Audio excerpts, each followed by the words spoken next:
Good morning, afternoon, and evening, everyone, depending on where you're joining us from. My name is Adolfo Mejia, and it's my pleasure to welcome you to today's IEEE CIS webinar titled Bilevel Optimization, Recent Advancements on Methods and Application. Thank you for being here with us, and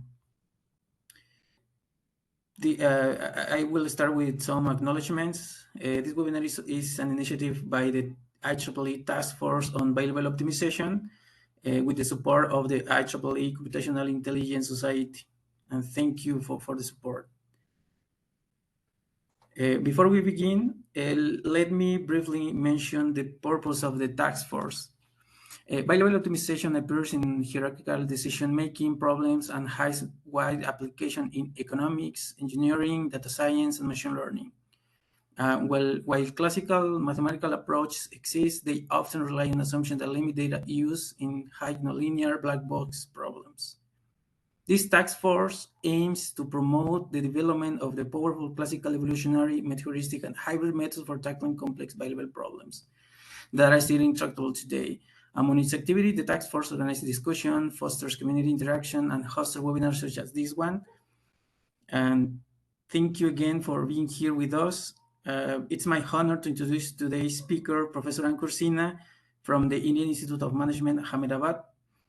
Professor Sinha is the chairperson of the 2 years MBA program and of the British DISA Center of Data Science and Artificial Intelligence at AAMA. He's completed his PhD in business technology at the Helsinki School of Economics, now Aalto University School of Business, where his dissertation has recognized as the best thesis of the 2011. He also holds a bachelor degree in mechanical engineering from IIT Kanpur and has held visiting professorships at the Michigan State University and Aalto University. His research interests include bilevel optimization, neural architecture search, and decision-making with publication in leading journals across business, computer science, and statistics. He's also active in mentoring startups, advising industry, and government organizations. Professor Sinha, we are very pleased to have you with us today. Thank you for accepting our invitation. And that's it. That's my introduction and the introduction of the presenter. Please, Professor Ankur Sinha, go ahead with this interesting presentation. So thank you very much, Adolfo, for the introduction, and thank you to my other panelists as well who are over here. Thanks to all the participants for joining at different times of the day. A good morning, good afternoon, and good evening to everyone who has joined this webinar. Let me get started with sharing my screen.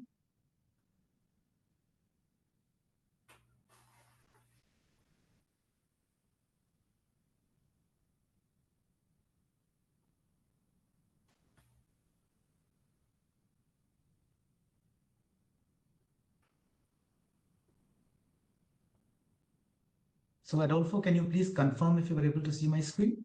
Yep, it's full screen. Please go ahead. Thank you. Excellent. Excellent. All right. So thank you very much once again for the introduction, and thanks to the participants for being over here. So today we are going to talk about bilevel optimization. The way I have structured this talk is as follows. I will start with the introduction, followed by some general applications, and then I will spend some time on the methodologies, that what all methods are used to solve bilevel problems. And then I will spend time on a couple of newer applications. So one is a bilevel decomposition based application, and the second one is neural architecture search. And of course, this is quite a lot of material, but I think I have around 55 minutes from now. We'll be very happy to take any questions that you might have. Please write it down in the chat box, and I'll try to do justice to the questions that you might have. So let me get started. I believe most of the attendees who are over here have already a bit of a background in optimization. Now, this is a simple standard optimization problem that we have. And in this problem, you of course have the objective function, and you have two kinds of constraints, the inequality and the equality constraints. Now, how is a bilevel problem different from this standard optimization problem? If you look at a bilevel problem, there is an additional constraint that I have put over here, which is this. And if you look at the formulation of this constraint, the form of this constraint itself is slightly different. In fact, you would see that there is another minimization problem which is contained in an outer minimization problem. And therefore, a bilevel optimization problem is a nested task. You have an outer problem where you have an objective function.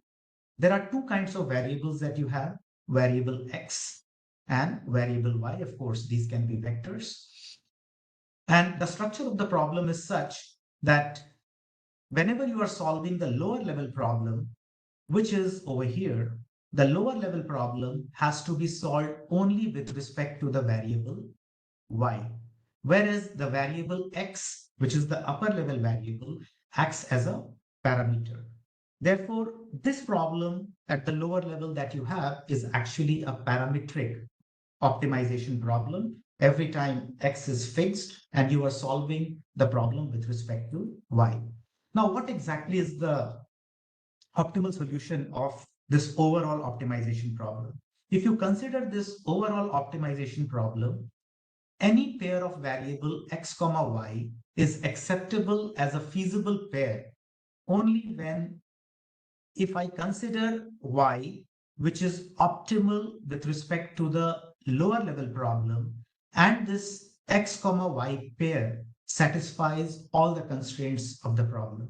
So basically, I have imposed two conditions for this x comma y to be feasible for this overall optimization problem. The first condition that I have imposed is whenever I choose a particular x, y should be optimal for the lower level problem when x acts as a parameter. That's the first condition. The second condition that I have imposed is that this x comma y pair should satisfy the constraints as well, which are there in the problem. And therefore, x comma y will be considered as a feasible solution when these two conditions are met. I will try to explain this problem with certain application problems as well. And then I believe you will be able to understand the structure of the problem. As of now, all you can think of is that there is an upper level problem and there is a lower level problem.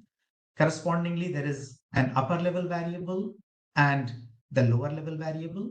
The variables can appear anywhere. And similarly, you have upper level constraints and you have lower level constraints over here. Sometimes people explicitly write y star instead of y because only the optimal solution from this problem is acceptable at the upper level. And therefore, they are very explicit when they are stating this optimization problem. And they say that a solution y star, which is optimal to the lower level problem, I will only accept that. So it's just a matter of nomenclature. Sometimes people write it as y. Sometimes people are explicit and they state it as y star, just to emphasize that y star is an optimal solution from the lower level optimization problem. So essentially, what have we done? What we are saying is that I choose a particular upper level point, and corresponding to that point, I go and solve a lower level problem. There might be another lower level problem the moment I change the upper level point, and I will go ahead and solve that particular problem. This might be x1, and this solution will be y1. This might be x2, and this solution might be y2.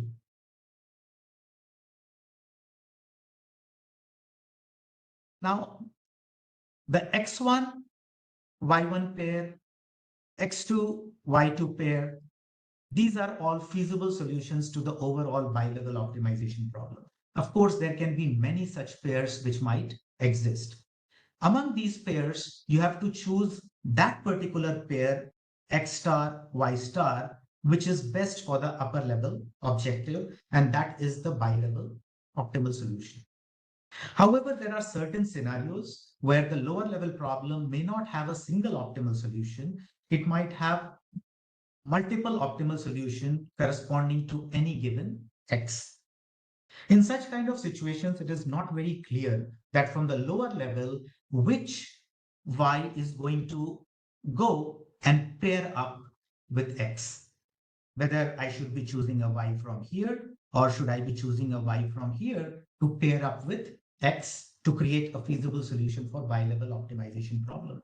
And therefore, what people do is people usually follow two kinds of positions. One is the optimistic position and another one is the pessimistic position. Optimistic position means that I will choose that particular point from the lower level such that the x comma y pair, let me just call this one as y optimistic and let me call this one as the y pessimistic. Now, there are two pairs that you can create over here. Y optimistic, when it is paired with x, it gives the best solution corresponding to the upper level objective. Y pessimistic, when it is paired with x, it gives the worst value for the upper level objective. If you are taking an optimistic position, then in that case, you are pairing up x with yo. If you are taking a pessimistic position, then you are pairing x with yp. If you look at bilevel problems, they are typically non-convex, disconnected, and strongly NP-hard. Of course, one might question and say that, what do you mean that they are typically non-convex, disconnected, and strongly NP-hard? A lot of mixed integer problems may also be NP-hard and so on and so forth. Well, in this context, when I say non-convex, when I say NP-hard, even if you write a very simple bilevel optimization problem, for instance, if you write a linear bilevel optimization problem with all the variables being continuous, you might still you might still face such kind of difficulties in the bilevel optimization problem. The other thing which makes solving such kind of problems difficult is that you have to solve another optimization problem, which is the lower level optimization problem. And only when you solve that lower level optimization problem, you are essentially able to create one feasible solution for the overall bilevel optimization problem. In the context of single level, you just have to satisfy the constraints. And when you satisfy the constraints, you get a feasible solution. Here, you need to solve another problem to get even a single bilevel feasible solution. Of course, multiple global solutions at the lower level can induce additional challenges that I have already shown you. That in that case, you need to make an assumption that whether I'm taking a pessimistic position or an optimistic position. Of course, the two levels can be cooperating or conflicting, and that can create a lot of difficulties in the search landscape. There is naturally an extension from 2 levels to 3 levels to 4 levels, and therefore you can also create multi-level optimization problems. And there will be such kind of a nested structure that I have shown to you, that there is an outer problem, there is an inner problem, there can be a third level problem, there can be a fourth level problem, and so on and so forth.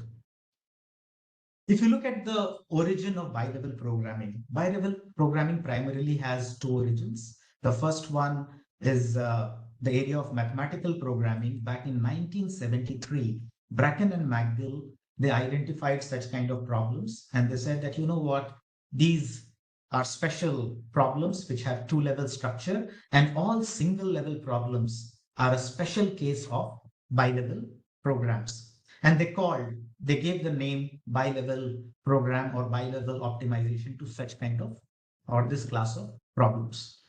However, interestingly, in the area of game theory, already back in 1934, Stackelberg was researching on some problems in the area of game theory.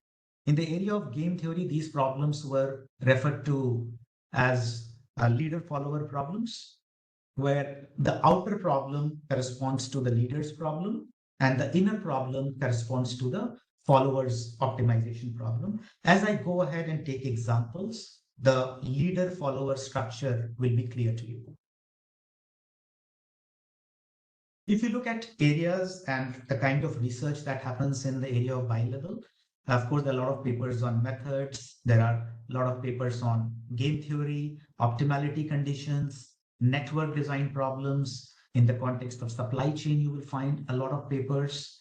in the context of electricity transmission, optimal design in the context of structural optimization, you will see papers. Telecommunication applications will also be there. Business applications, decision-making applications in the context of computer architecture and circuit design, environmental applications, and it just goes on with the area of machine learning also finding a number of applications, facility location problems, vehicle routing problems, and defense applications. We will be touching upon some of the application problems in today's talk. Before I get into an application problem or I start talking about a method, let me take a very simple example and let's try to understand the structure of the bilevel program itself. So here I have created a bilevel program where X is the upper level variable and Y is the lower level variable. You have the upper level objective. You have the upper level constraints. Upper level constraint says that X can lie only between 1 and 6.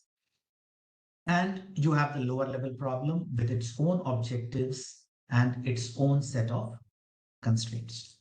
Now, interestingly, when you are solving the lower level problem, within the lower level problem, you are treating X as a parameter and you are treating Y as a variable. And therefore, as I mentioned earlier, the lower level problem is a parameterized optimization problem. Now let us try to visualize this problem. Let us say if I put all the constraints over here on the X and Y axis, then where exactly is the solution of such an optimization problem? Let's try to look at that. Now, let us say if I pick up a particular X, let's say it is X1. Now for this particular X1, when I go ahead and solve the lower level problem,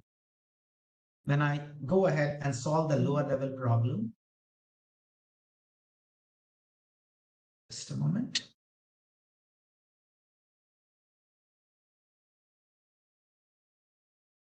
For this X1, when I go ahead and solve the lower level problem says that, you know what, keeping X fixed, keeping X at X1, why don't you maximize 2Y?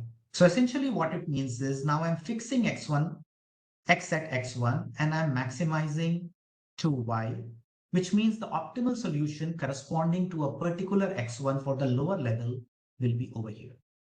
Similarly, if I change X1 to X2, and again I try to maximize 2Y, the optimal solution for the lower level problem will be over here. Let me call this as X1, Y1 pair. Let me call this as X2, Y2 pair. Now these are feasible solutions for the bilevel problem.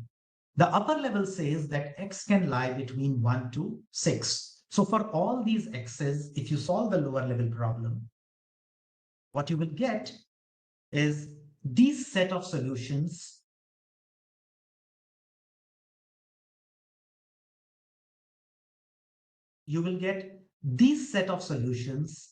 as feasible solutions to the overall bilevel optimization problem. Now the question is that if these are all feasible solutions to the bilevel problem, then where is the optimal solution? Now if you look at this feasible set, which is piecewise linear, this piecewise linear set is a non-convex set. And on this non-convex set, which consists of all bilevel feasible solutions, I want to minimize 3y plus x, which means you want to go in this direction in the feasible set. Now, when you go in this direction in the feasible set, what you identify is that the bilevel optimal solution is on this corner. So the point 6, 2 is the optimal bilevel solution for this overall problem. Now, many times when we talk about bilevel optimization problems, people often question that, well, what is the similarity between a bilevel problem and a multi-objective optimization problem? Because in both the contexts, we often see that there are two objectives involved. Please remember, the bilevel problem, there is a single objective that the leader is having, and the leader is solving the problem considering the responses of the follower, considering the optimal responses of the follower. Whereas in the context of a multi-objective problem, there is one decision maker who's facing multiple conflicting objectives. And therefore, structurally, the two problems are very different. In one problem, there is one decision maker who has multiple objectives, and all the multiple objectives belong to the decision maker. Whereas in a bi-level problem, a leader is solving the problem, taking into account the optimal response of the follower. And therefore, the outer problem belongs to the leader and the inner problem belongs to the follower. Interestingly, if I just convert the bi-level problem, which I showed you on the previous slide, into a multi-objective optimization problem, and I just put the two objectives like this, then in that case, in the decision space, the efficient set of solutions or Pareto optimal solutions, remember it is in the decision space, that's why it looks like this. In the decision space, these solutions are actually the Pareto optimal solutions. Whereas we just now saw that the bi-level optimal solutions are entirely on optimal solutions entirely on the other side. And therefore, one cannot simply use a multi-objective optimization algorithm to solve a bi-level optimization problem. These are structurally different. Let's try to understand this with some application problems. Now, let us look at the first application problem, which is a toll setting problem. In the toll setting problem, what happens is that let us say there is an authority which is trying to figure out the optimal toll for a network of highways. Now, if the authority goes and sets a very high level of toll in a network of highways, there may not be a lot of users of the highway.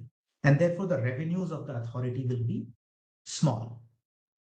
In case the authority sets a very low level of toll, a lot of people may be using the highways, there might be congestion, there might be other issues. But again, because the toll has been set very low, again, the revenues of the authority may not be very high. And therefore, there is some sort of an optimal level of the toll that the authority should be setting. Now, can the authority solve its optimization problem without understanding the behavior of the network users? Please remember that the network users are solving their own optimization problem. They are trying to minimize some generalized cost. For example, they might be trying to minimize their travel time. They might be trying to minimize their travel cost.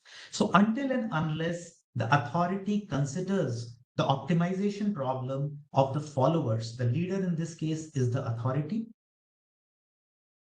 which is trying to maximize its revenues by setting the toll. And therefore, for the leader, the toll is the decision value.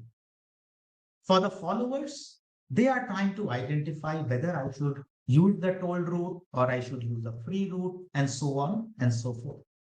And therefore, when the leader writes its own toll setting optimization problem, what you observe is that within the toll setting optimization problem of the leader needs to consider the optimization problem that the follower, which is the network users, are solving.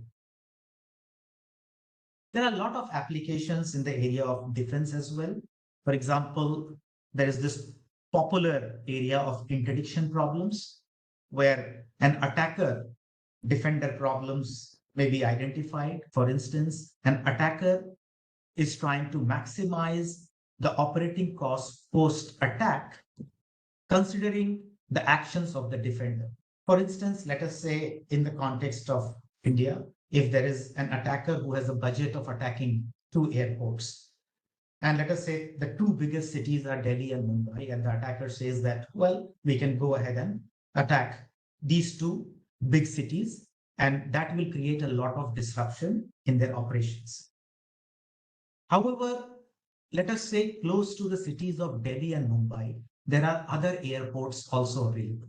Now, what exactly will happen post-attack? Post-attack, the network operators are going to reroute all the planes, and therefore since there are a lot of other airports available next to Delhi and Mumbai, there may not be a lot of damage because the network operator will be able to easily reroute the flights. And therefore, the plan of the attacker may not work that well. However, if the attacker solves the problem by taking into consideration that what is the defender going to do post-attack, then the attacker might realize that, you know what, attacking the city of Delhi and Mumbai may not be a good idea. Maybe I should attack some other airport close to which there are no other smaller airports available, so that the network operator will not be able to reorganize its network. And therefore, that is going to be much more damaging for the defender. Of course, you might be thinking that why am I solving the attacker's problem? Well, sometimes the defender might like to solve the attacker's problem in order to know that what will an attacker do or what exactly an attacker is likely to do.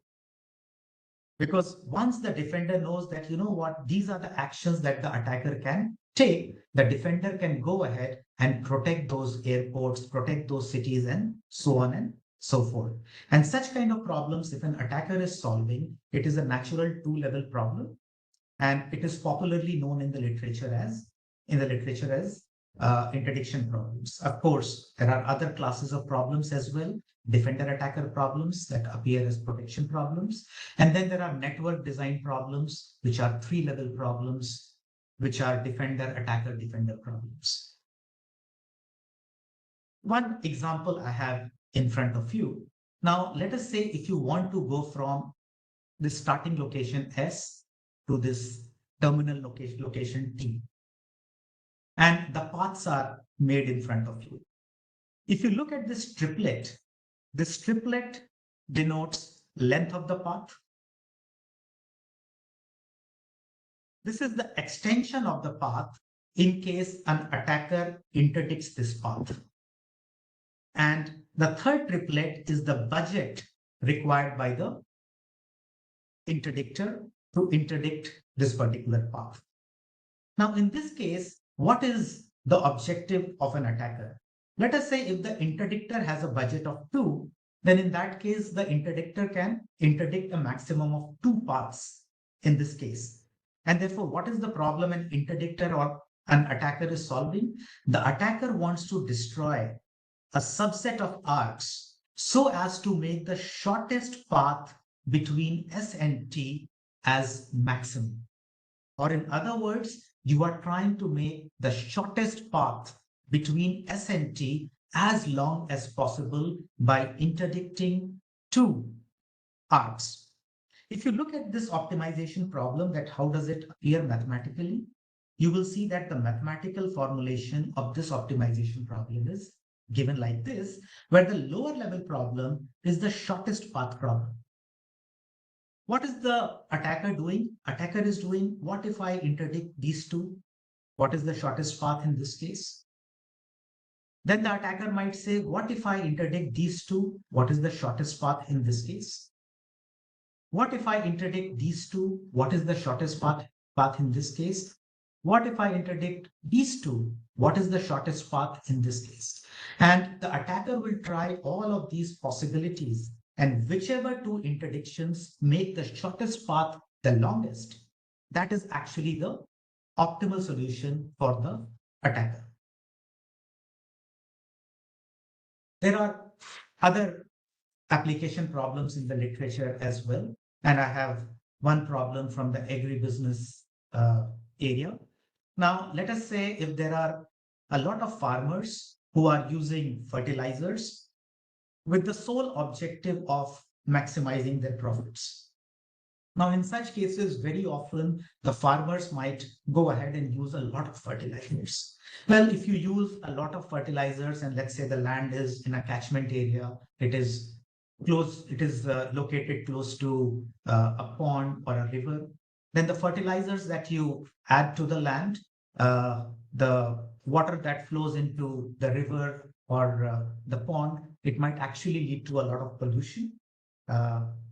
Fertilizers flowing into the pond or the rivers leads to formation of algae on the top, it obstructs or blocks the sunlight from going to the bottom of the pond or the river, and therefore the marine life at the bottom may not get sunlight. And there are a lot of other issues as well if you're using or overusing fertilizers in the field.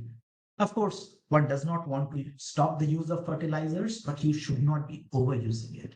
Now, the question is, the government understands that, yes, the lower level or the farmers, they want to maximize their profits, right? But at the same time, what the upper level thinks is that the pollution also needs to be minimized. And since the farmers are using fertilizers, why don't we tax them and earn some revenues out of it? And that will be kind of solving a dual problem.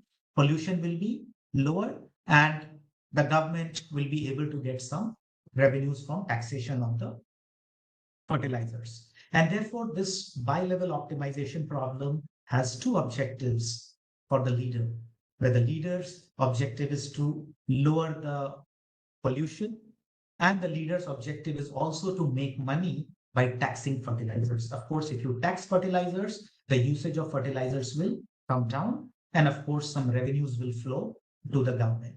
And therefore, the government is trying to figure out that what is that optimal level of taxation that I should have on the fertilizers. Now, remember, if the government sets a tax stove, corresponding to that tax stove, what are the farmers going to do? They are going to solve their own optimization problem that now there is a tax. So how exactly should I be using fertilizers?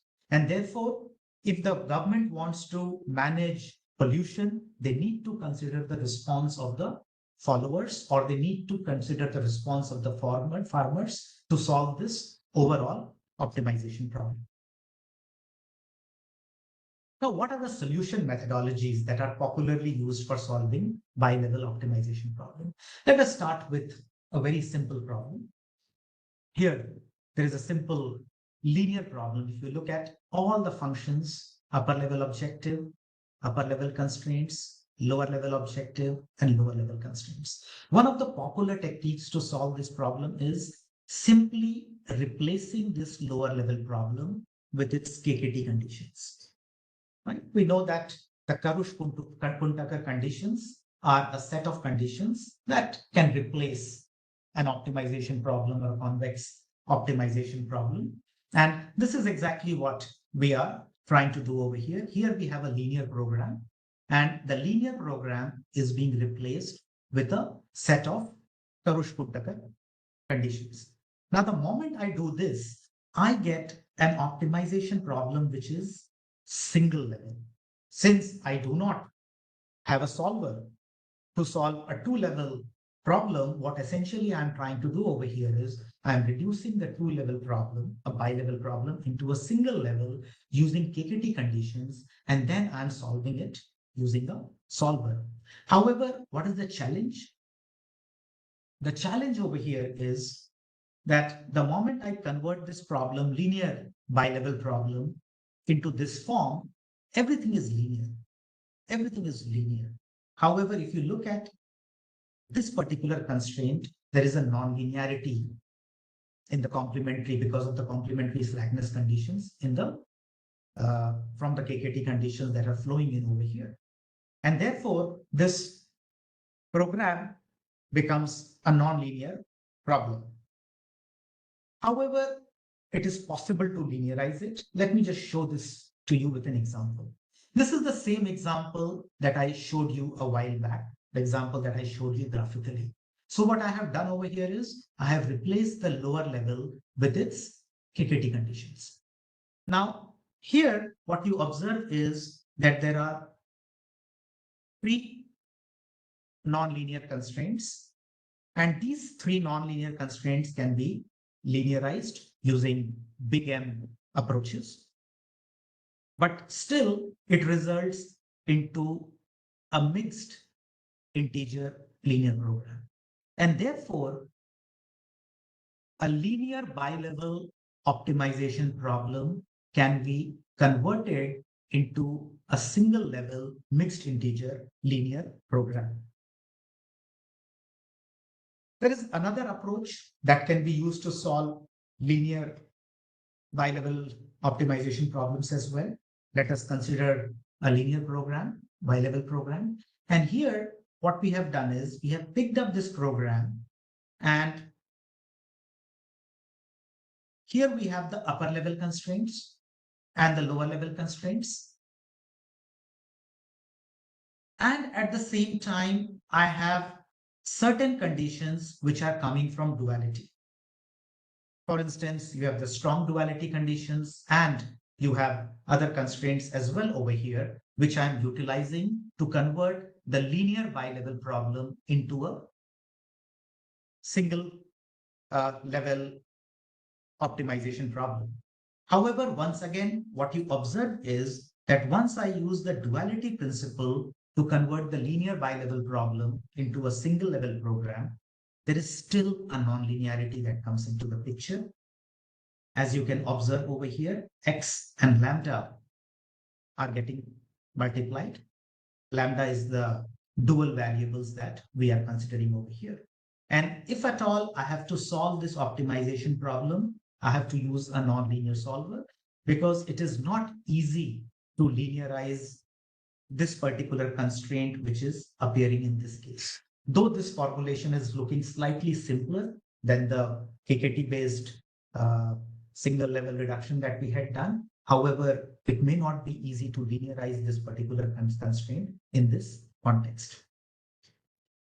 This is what you observe, lambda 1, lambda 2, lambda 3. There are 3 dual variables that are coming into the picture because of these 3 constraints. And if you look at this particular constraint, this is the nonlinear constraint that comes into the single level problem. This is hard to linearize. So if you look at the classical solution methods on bilevel optimization, you would see that there's a lot of literature which focuses on KKT-based reduction. There's literature which focuses on duality-based reduction as well. There are certain papers that talk about steepest descent ideas in the context of bilevel programming.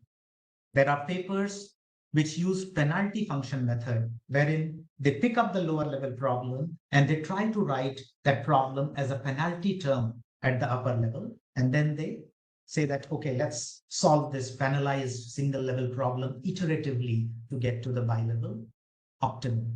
Then there are some trust-based methods as well, trust region methods. And at the same time, there are certain successful algorithms which use the lower level optimal value function. And this will be clear to you in a moment when I talk about this.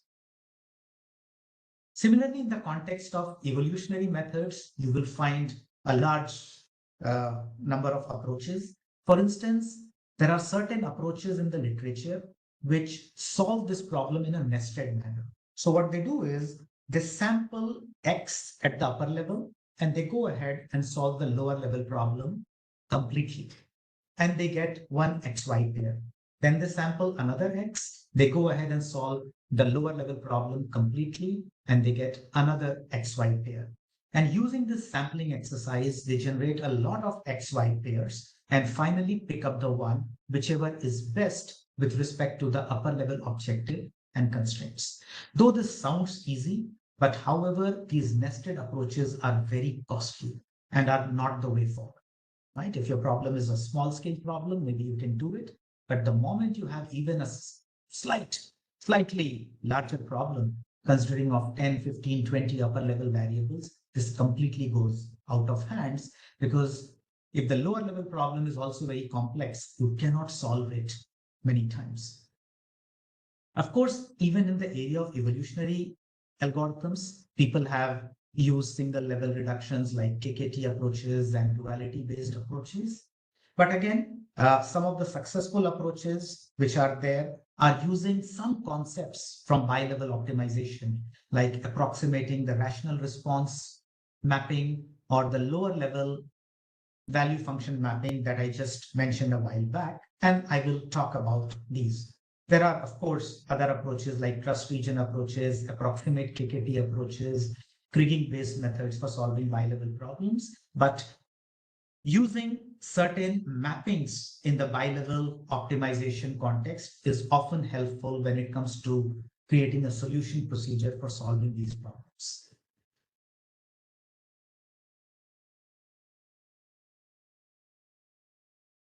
There are primarily two kinds of mappings that we talk about in the domain of bilevel optimization.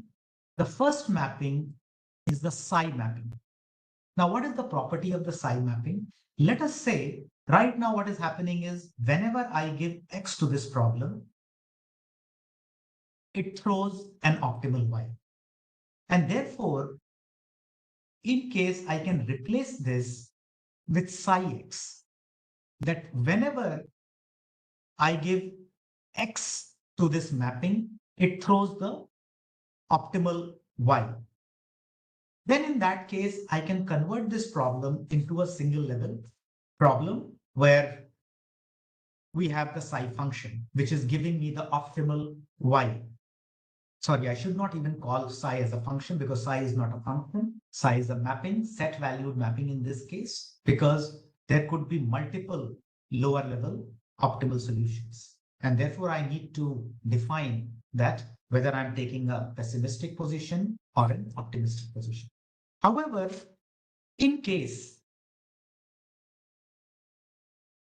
I know the psi mapping, I can simply replace the lower level problem with this. And if I solve this optimization problem taking an optimistic or a pessimistic position, I will be able to get the optimal solution. However, what is the challenge? The challenge is that this mapping is not known anymore. And therefore, I cannot even write this formulation because the mapping is not known. What is this mapping doing? For any given X, it is giving me the optimal Y's. Therefore, there is one class of methods, and what these class of methods do is for various X's, let's say X1, X2, X3, they go ahead and solve and get the Y's, which is the optimal response of the follower. Now, once you know the X1, Y1 pair, they go ahead and use either a machine learning approach or a kriging approach or a local approximation approach to get an approximate psi mapping. Now, once you get this approximate psi mapping, you can solve an approximate problem and you can continue this task iteratively. This is one class of methods, both in the classical as well as evolutionary literature. You will see that people are solving the problems like this. However, there are certain challenges with this approach. Let's try to understand what is the challenge with the psi mapping. So this is the upper level. These are upper level values. And the idea that I have just now spoken about is that for every upper level, you go ahead and get the lower level optimal value.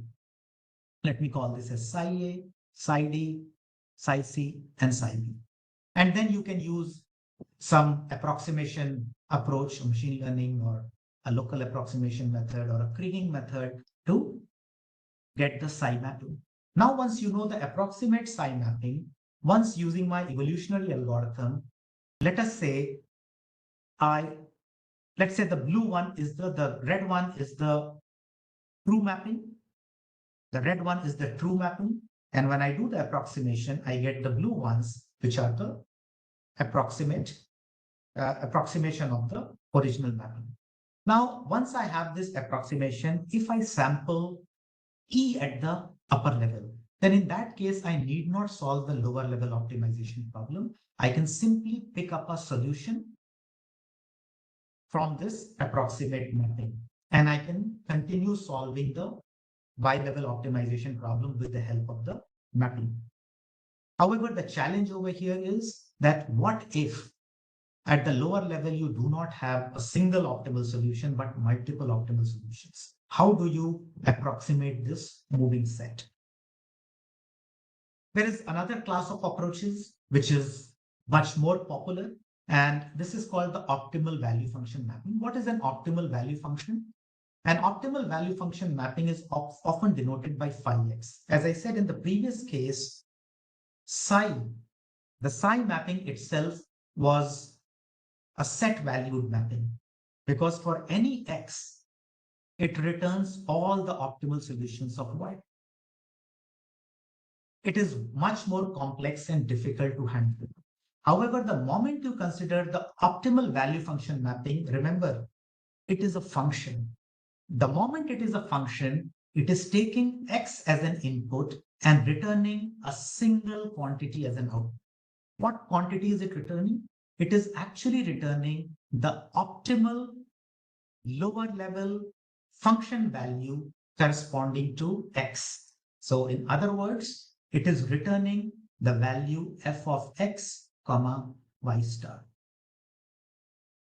So what is psi x? Psi x is returning the value f of x comma I star. F is the lower level function.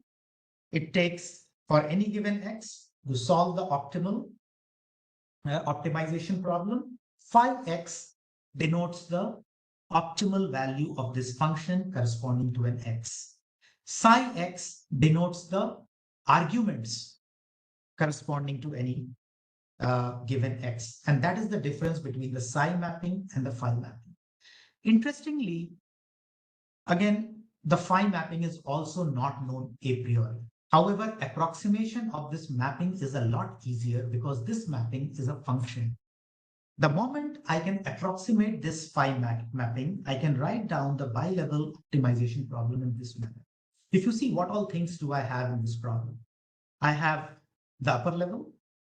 I have all the constraints, the lower level constraints over here and the upper level constraints. There is an additional constraint that I have written over here.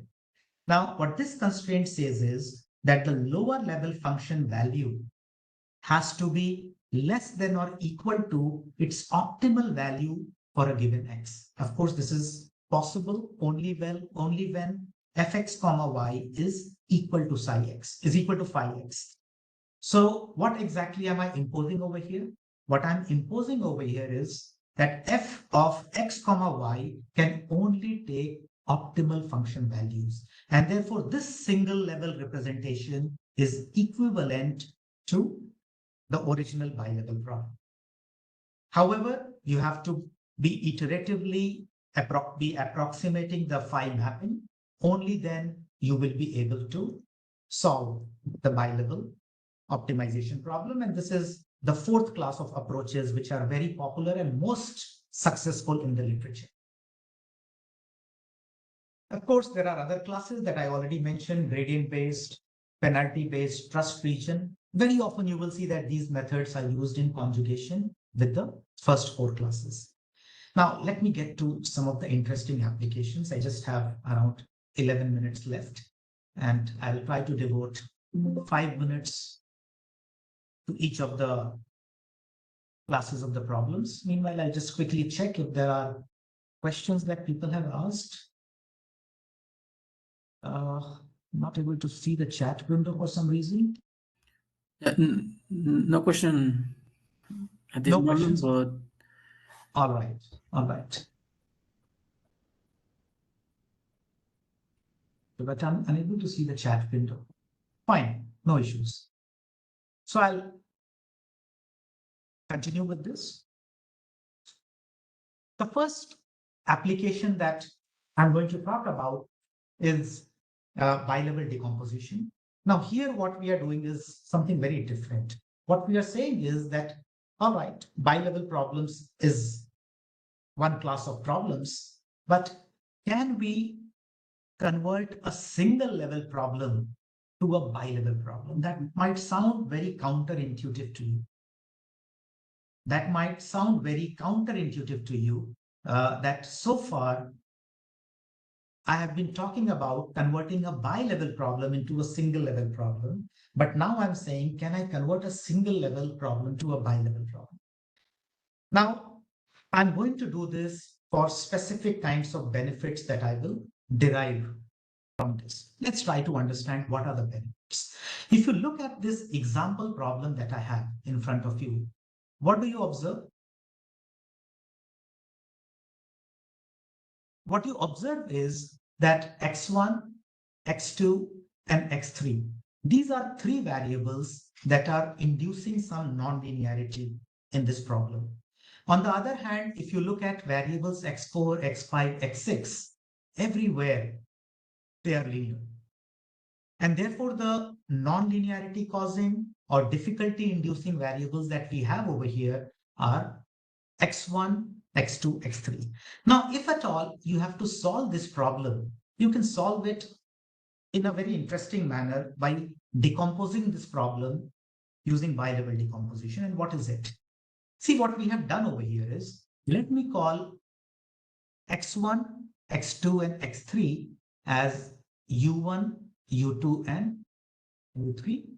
And let me call x4, x5, and x6 as as v1, v2, and v3. See, this optimization problem can be solved using a sampling based strategy as well. So let us say if I sample x1, x2, and x3, and I keep x1, x2, x3 fixed, then this problem gets converted into a linear program. For that fixed value of x1, x2, and x3, I can solve an LP. Then I can create another sample of x1, x2, and x3, and I can solve another LP. And I can go on carrying out this sampling exercise over and over again. And for each sample of x1, x2, and x3, I will be able to solve a corresponding linear program. By doing this many times, you will be able to converge to the optimal solution of this problem. Of course, this is a brute force strategy, but still it is a strategy that you can use computationally and it can be very effective.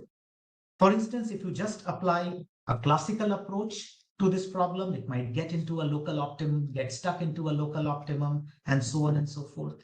If you apply an evolutionary strategy, it could well be possible that the evolutionary strategy may struggle with a lot of equality constraints that might be there in the problem.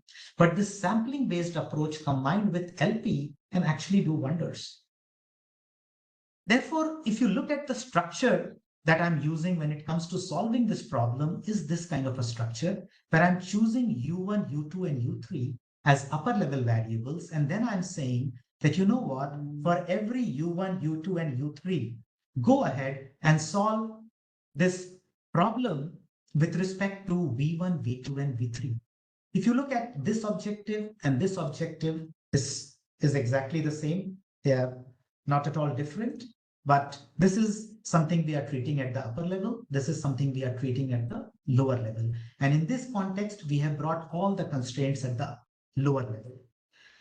Now, what one can do is one can utilize an evolutionary approach for the upper level. You can create intelligent samples using evolutionary methods. You can create intelligent sampling using Bayesian approaches. And for each sample, you can solve the lower level problem using an LP.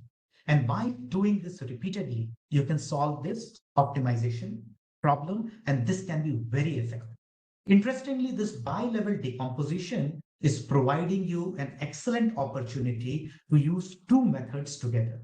You are able to use the strengths of evolutionary methods or Bayesian optimization, where it is creating intelligent sampling for you, and the lower level problem where you are handling an LP. And LP is very effectively handling all of these constraints, linearity, equality constraints, and other such large number of constraints that might be appearing in the problem.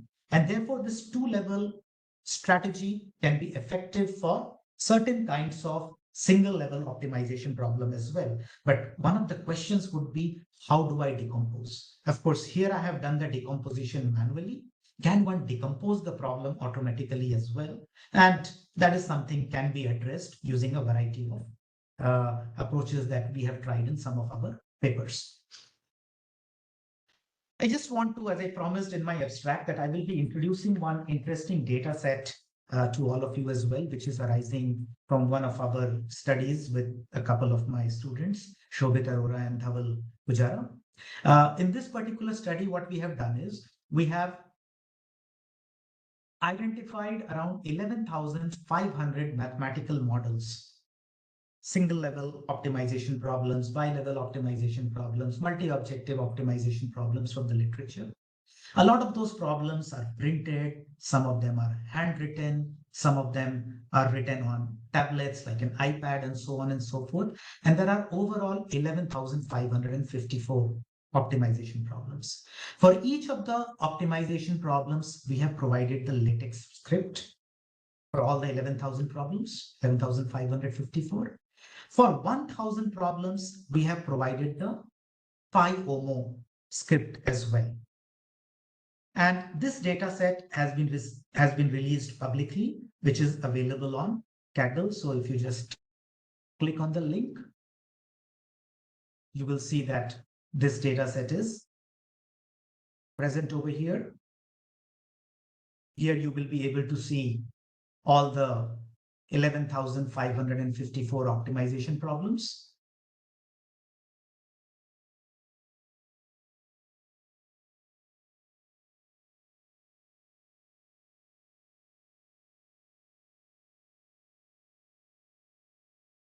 And of course, the LaTeX script is present. There is a JSON file as well. And there is the metadata as well, which tells you that whether a problem is a single objective problem, multi-objective problem, multi-level problem, constrained optimization problem, unconstrained optimization problem. Is the problem fully defined or it contains some undefined parameters? Is it handwritten, printed? So you have a bunch of 11,554 optimization problems for you on which you can do a lot of interesting machine learning exercises to solve some or to handle some interesting aspects of optimization. What we have done over here is we have created a pipeline. The pipeline that we have created is that whenever an optimization problem is present in this particular form, we use a deep learning model that has been trained using this data set that we have created to convert this problem into its LaTeX. Then we utilize this LaTeX to convert it into its PyOmo code.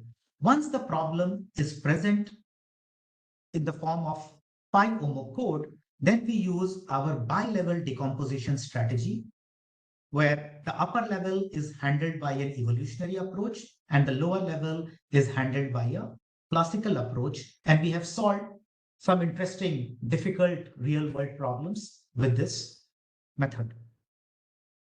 Of course, it's not just a nested structure. We have also utilized bi-level concepts over here to induce some efficiencies in the two-level framework.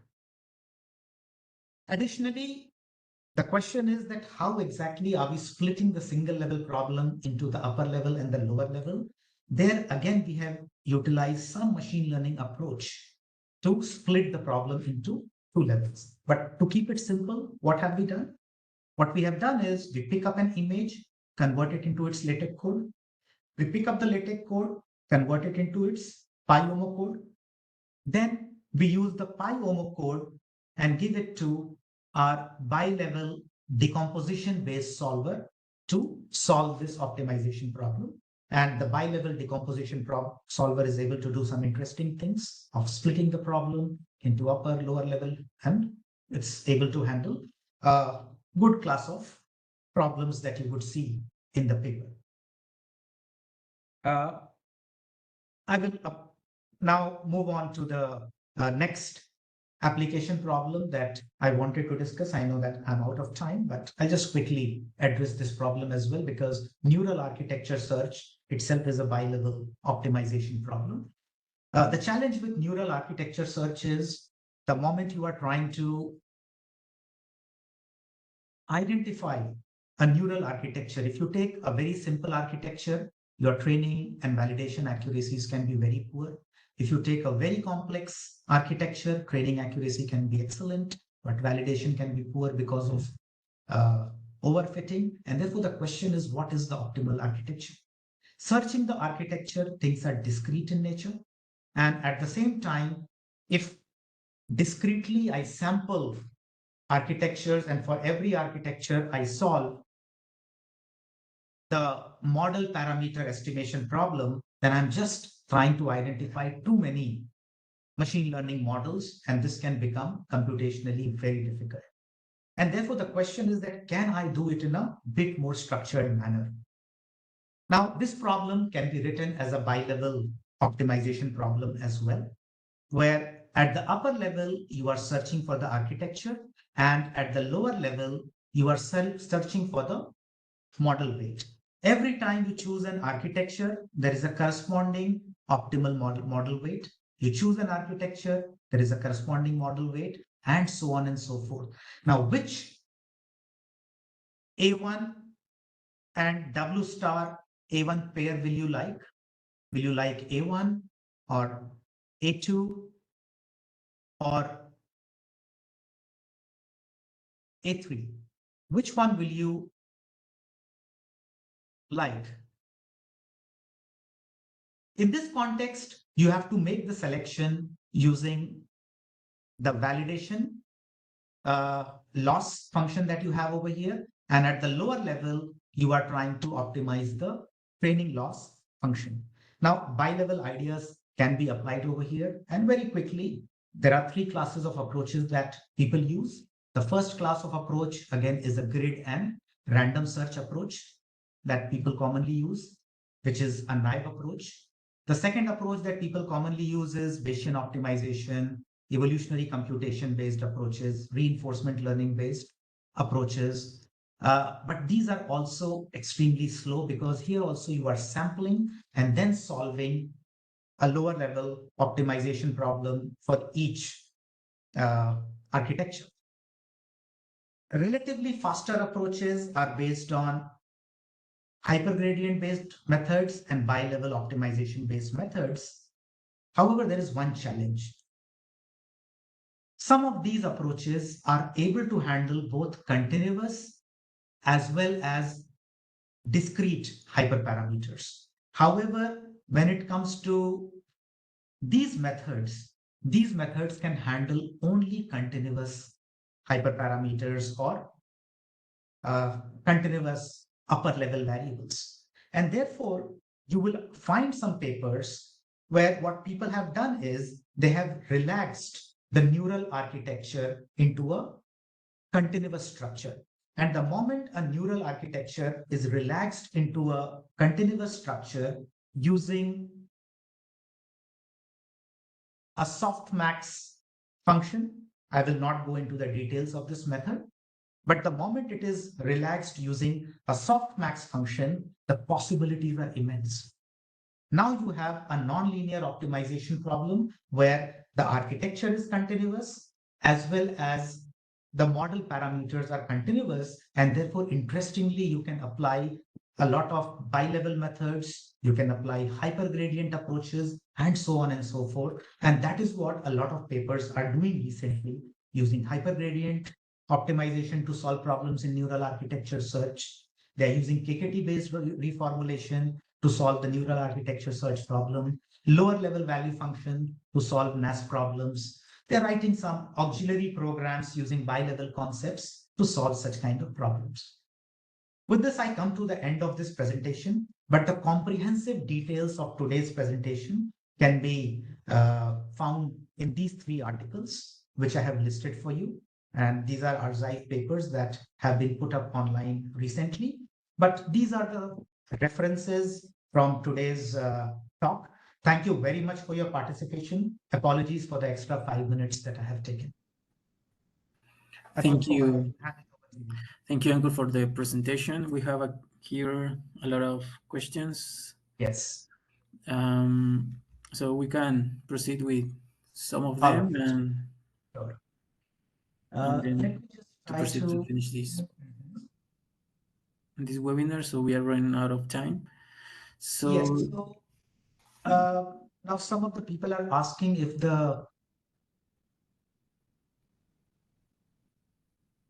so some of the people are asking if the talk will be available online. Yes, the talk will be available online. We'll be very happy to share the presentation, as well as I'll be happy to share some of the papers that I have listed in the talk. But maybe I can go through some of the questions. I'm able to see it over here, Adolfo, if you permit. Yeah, we can proceed with one question and then we can yep. the talk. Yeah. The first question by Japantaji mentioned that can we treat as a parameter for the upper level problems in it's the optimal solution for the lower level problem is mentioned about Yes. the So why. the answer to your question, Japan, is no. You cannot. You cannot treat the lower level variable as a parameter for the upper level problem because structurally that is not what it means. If you look at the leader follower structure, what I'm saying is that let us say I'm the leader. I take some action which is X. Now what the follower is doing is follower is saying, okay, Ankur has taken this action, but my interests are different. What should I do so as to maximize or my own profits? Right? So my decision is acting as a parameter for the follower and not vice versa. So the answer to your question is no. Perfect. So yeah, I think that the following question can be asked by email to for finishing this webinar. So I need to say thank you very much, Ankur, for this very nice presentation and very interesting all your work, and I am a big fan of your papers. So thank you again, everyone for attending this webinar. I'm sorry to interrupt you. There's just one quick comment I wanted to give because one person has asked a question that in the auto-opt paper, why are we not jumping from the image to the PyOmo code? The answer to that question is we can do that. In fact, that's what the reviewers were asking as well. But the purpose in the paper was that we wanted to, first of all, identify what is the LaTeX code so that one can visualize that has the computer understood the optimization problem itself correctly. Going from LaTeX to PyOmo or any other text-to-text transformation, it is straightforward. But the positive thing with LaTeX was that you can visualize it back and see that whether the representation in the machine learning, in the LaTeX form that you have, is it matching the image or not? That was the only reason. But using the data set, one can directly jump, one can go ahead and train a deep learning model to jump from the image directly to the PyOmo code as well. Yeah, thank you. Sorry to interrupt you. No problem, no problem. Thank you for Thanks answering. a lot. So this is the end, and thank you everyone for attending this seminar. See you in the next one.